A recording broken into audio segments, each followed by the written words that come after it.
여러 뒷말이 나오는 이재명 후보의 발언 하나가 있습니다. 어제 웹툰 작가들과의 간담회에서 나온 이 말 때문인데요.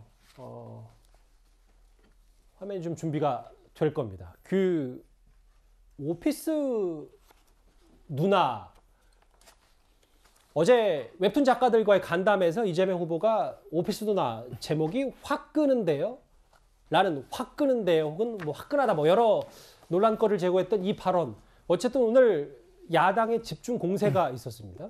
야당도 집중 공세하고, 제가 이렇게 그 기사 검색하면서 보니까 이게 굉장히 이제 그 논란이 많이 되고 있더라고요.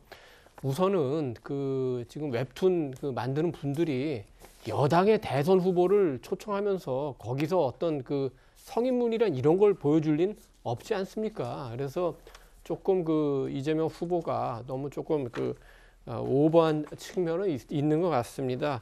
그리고 그 말은 뭐 재밌게 할 수도 있지만 그 TPO, 상황, 시간, 장소에 따라서 또 적절한 말을 해야 되는데 저 말은 적절하지는 않았어요. 근데 이제 조금 이재명 후보를 그러니까 뭐라고 할까, 변명을 한다 그럴까 아니면 변호를 한다 그럴까, 캠프 내에서 사실은 이런 조금 걱정은 있었습니다. 이 후보가 이제 초등학교를 졸업하고 중학교, 고등학교를 다니지 않고 이제 법대에 들어가서 고시 공부를 하지 않았습니까? 검정고시로. 그렇습니다. 그러다 보니까 예. 우리가 이제 사실은 요즘 중학교, 고등학교 때 뭐 미팅도 하고 서클 활동도 하는데, 그래서 여성과의 그 관계를 자연스럽게 하는 그런 그 경험이 많지 않아서. 잠시만요. 이 발언은 아닙니다. 그렇죠. 아니요. 경우에 따라서는, 듣기에 따라서는 이재명 후보가 뭔가 그런 사회 문화를 덜 접했기 때문에 성인지 감수성 논란이 좀 더 쉽게 나올 수 있지 않냐, 뭐 이런 발언으로 들릴 수 있지 않습니까? 그게 아니에요. 성인지 감수성이랑 그 차원이 아니라, 예. 쉽게 설명하면은 아들만 있는 집에 그 아이들의 경험이 다른 것처럼, 이거는 그 제 주장이 아니라 캠프에서 실제로 했던 얘기예요. 그래서 어떻게 좀 더 자연스럽게 그 여성 문제라든지 그 양성 문제라든지 이런 거를 조금 편하게 접하고 이해할 수 있도록 하느냐, 이걸 실제로 그 캠프에서 그 고민을 했어요. 제가 말한 취지,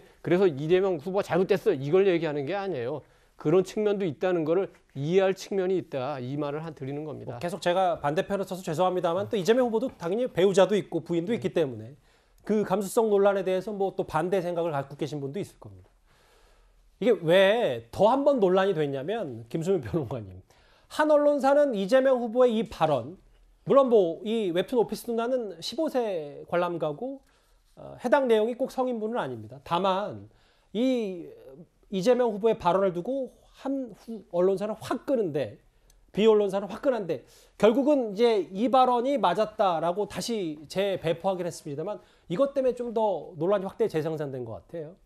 네, 그 뭐 현장에서 불쑥 나온 얘기이기 때문에 발음이라든지 이런 것들이 좀 명확하지 않을 수 있고, 듣는 사람 입장에서 다르게 들었을 수 있는 것 같아요. 근데 이제 좀 전반적으로는 정리를 해보면 화끄는데 쪽이 맞는 것 같고, 화끈한데라고 굳이 그렇게까지 얘기했을까, 좀 선의의 추정은 필요하다고 봅니다. 근데 제가 조금 이해할 수 없었던 부분은, 예. 이거를 이제 홍보를 하고 보도 자료를 내고 했던 민주당 쪽이거든요. 이걸 굳이 그렇게 뭐 부각을 시킬 필요가 있었는가. 아무리 현장에서 관계자하고 대화한 부분이 중요하다고 하지만, 그리고 그쪽 민주당에서는 이렇게 비춰질 줄 모르고 현장 관계자와 어떤 편하게 대화를 나누었다, 이런 부분으로 부각을 시켰을지 모르겠는데, 결국에는 뭐 글쎄 오해가 됐든 아니면은 설이 구구한 그런 정도의 수준이 됐던 간에 그렇게 비춰질지 몰랐던 것인가, 이런 부분들은 최대한 좀 블라인드를 하거나 뭐 없었던 일 비슷하게 그렇게 가는 것이 이제 공보나 홍보 입장에서는 바람직한 일일 텐데, 그 부분을 더 부각시키는 것도 좀 이해할 수 없는 일이었다, 이런 생각이 듭니다. 이재명 후보를 향한 정치권의 비판 목소리도 한번 들어보겠습니다. 저는 이재명 후보에 대한 도덕성의 기대가 없기 때문에 따로 논평할 가치가 없고, 여러 가지 좀 대선 후보로서는 믿기 어려운 그런 발언들을 많이 했던 분이기 때문에, 어떤 말이나 행동을 할 적에 나름대로 존경받을 수 있는 언행을 해야 한다고 생각을 하는데, 공감 능력 면에 있어서 좀 아쉬운 점이 있지 않나, 그렇게 생각합니다. 이준석 대표, 김동연 전 부총리도 공감 능력에 대해서 얘기를 했는데, 근데 이제 이재명 후보의 해명도 한번 듣고 넘어가야죠. 선정성이 있는 게 아니냐는 취지로 말한 것이다. 문제를 제기한 것이다. 화끄는데요? 라고 하면서 그 취지의 발언이다. 라고 이렇게 추가적으로 이재명 후보가 덧붙였습니다. 알겠습니다. 확 끄는데 이 발언 생각보다 좀 논란이 커졌는데요. 이재명 후보의 발언 얘기까지 만나봤습니다. 이 주제는 여기까지고요. 그리고 지금까지 들어온 여러분들의 목소리를 만나보겠습니다. 첫 번째 댓글입니다. 예. 지금부터는 하나로 뭉치는 입만이 답이다. 국민의힘 얘기를 좀 해주신 것 같습니다. 또 볼까요?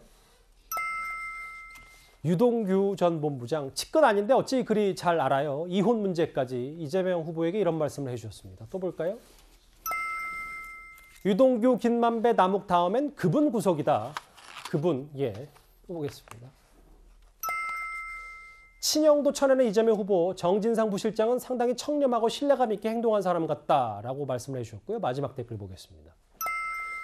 나라 곳간 다 비우고 채우려니 힘들지 다 묶어놓고 일부러 집 안 팔리게 해서 세금 걷는 것과 같네요. 라는 풍자 섞인 댓글까지 만나봤습니다. 오늘도 댓글 5개 감사드립니다.